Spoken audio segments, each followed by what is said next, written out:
खमंग कुरकुरीत bread patties आज आपण बनवणार आहोत. तर त्यासाठी आपल्याला कढईमध्ये 2 पळ्या तेल टाकून घ्यायचे आणि तेल छान गरम होऊ द्यायचे.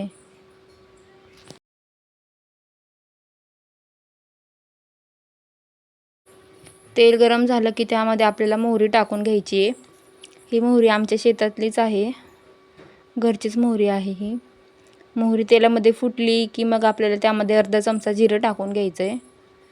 जिरंसुद्धा तेलामध्ये छान असं आपल्याला खुलू द्यायचं आहे.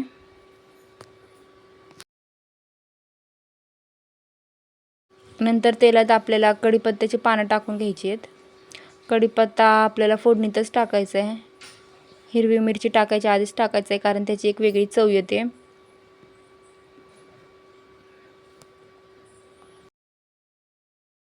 नंतर तेलामध्ये आपल्याला हिरवी मिरचीचं वाटण टाकायचं आहे. आलं, लसूण, हिरवी मिरचीचं पेस्ट टाकून घ्यायची आपल्याला.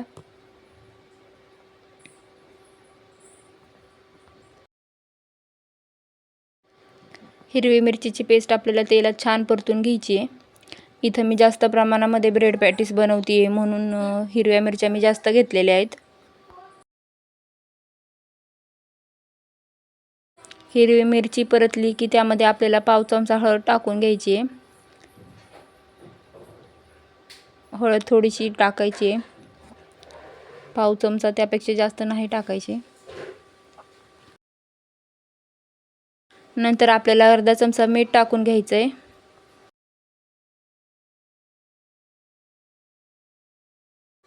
मीठ टाकून झाल्यानंतर सगळं आपल्याला मिक्स करून घ्यायचं आहे. हिरवी मिरचीची फोडणी छान परतून घ्यायची आपल्याला, त्यानेच छान चव येते बटाट्याच्या भाजीला.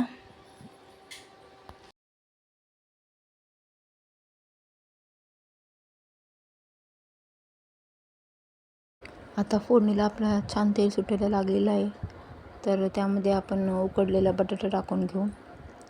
बटाटा असंच हाताने कुस्करून टाकायचा आहे आपल्याला आणि तो असा चमच्याने चेंबून घ्यायचा आहे, म्हणजे मसाला त्यामध्ये चिटकेल.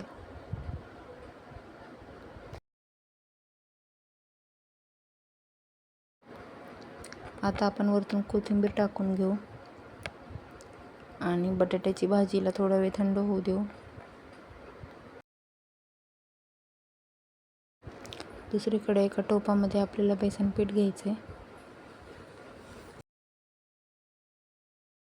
नंतर त्यामध्ये अर्धा चमचा मीठ टाकून घ्यायचं आहे आपल्याला.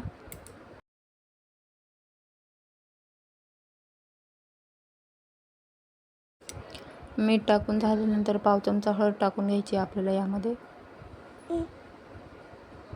आणि मिक्सरचं भांडं ते धुवून टाकायचं आहे आपल्याला, म्हणजे त्याची जी हिरवी मिरची उरलेली असेल भांड्याला ती आपल्या बेसन पिठामध्ये जाईल, ॲड होईल.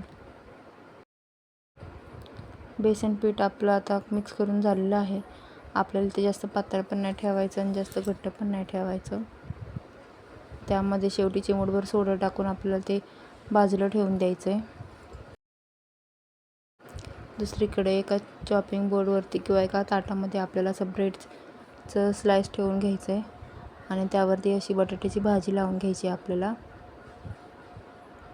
बटाट्याची भाजी अशी चारही बाजूने कडेपर्यंत गेली पाहिजे अशा पद्धतीने लावून घ्यायची आहे.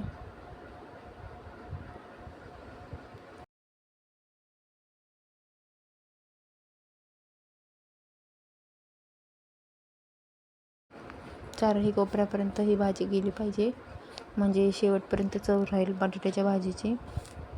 आता आपण त्यावरती अजून एक ब्रेडचा स्लाइस ठेवू आणि त्याला असं मधून चिरून घेऊ. तुम्ही तुमच्या आवडीनुसार सुद्धा आकार ठेवू शकता, चौकोनी, त्रिकोणी. मी इथं मधून कट ह्यासाठी केलं आहे की दिसतं पण छान आणि तळायला पण बरं पडतं. त्रिकोणी जरी पॅटीस बनवले तरी पण तळण्यासाठी टाईमच लागतो, कारण तेवढी मोठी कढई आपल्याकडे असणं पण गरजेचं असतं त्रिकोणी पॅटीस तळण्यासाठी. त्यामुळे हे असे मी शेप दिलेत. आता आपण कढईमध्ये तेल टाकून घेऊ. तेल गरम झालं की नाही आपल्याला चेक करून घ्यायचं आहे.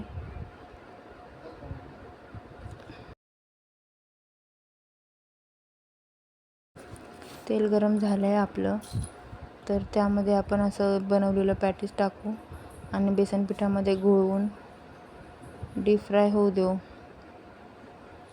पॅटीस असं आधी हातावरती चेंबवायचं आणि मग बेसन पिठामध्ये टाकून घ्यायचं आणि बेसन पीठ दोन्ही बाजूला कोट होऊ द्यायचं आणि मगच तेलामध्ये सोडायचं आहे आपल्याला पॅटीस.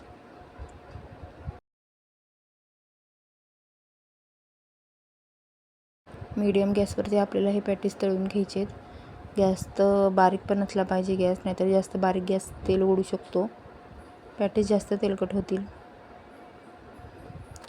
एका बाजूने बेसन पीठ सुकलं गेलं, एक बाजू व्यवस्थित फ्राय झाली की मगच आपल्याला ती पलटून घ्यायची आहे.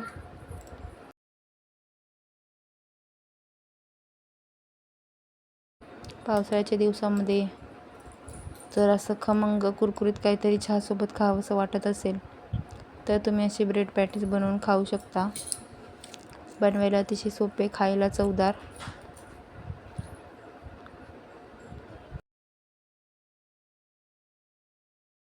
आणि जास्त काही सामान पण लागत नाही, मोजक्याच साहित्यात हे पॅटीस बनले जातात. दोन्ही बाजूने आपल्याला गोल्डन ब्राऊन होईपर्यंत फ्राय करायचे म्हणजे ते क्रिस्पी होतील. आलटी पलटी करून आपल्याला दोन्ही बाजूने छानपैकी फ्राय करून घ्यायचे ते पॅटीस.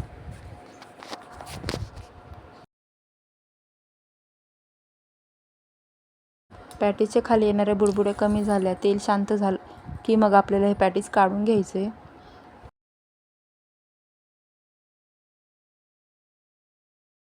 संध्याकाळच्या नाश्त्यामध्ये चहासोबत जर काही खावंसं वाटत असेल तर तुम्ही अशा पद्धतीने साधी सोप्या पॅटीस बनवून खाऊ शकता.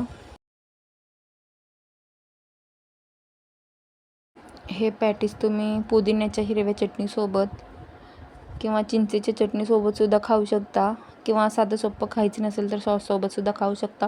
सॉससोबतसुद्धा एकदम उत्तम लागतात, चवीलाही छान लागतात.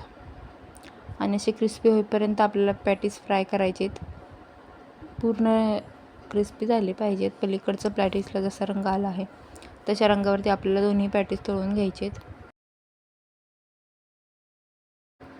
तयार झालेत आपले खमंग कुरकुरीत आणि क्रिस्पी ब्रेड पॅटीस. तुम्ही तुमच्या आवडीनुसार कोणत्याही शेपमध्ये बनवू शकता. एकदम उत्तमच लागतात, चवीलाही छान लागतात आणि पटकन होतात. रेसिपी आवडल्यास लाईक करा, शेअर करा. Thanks for watching.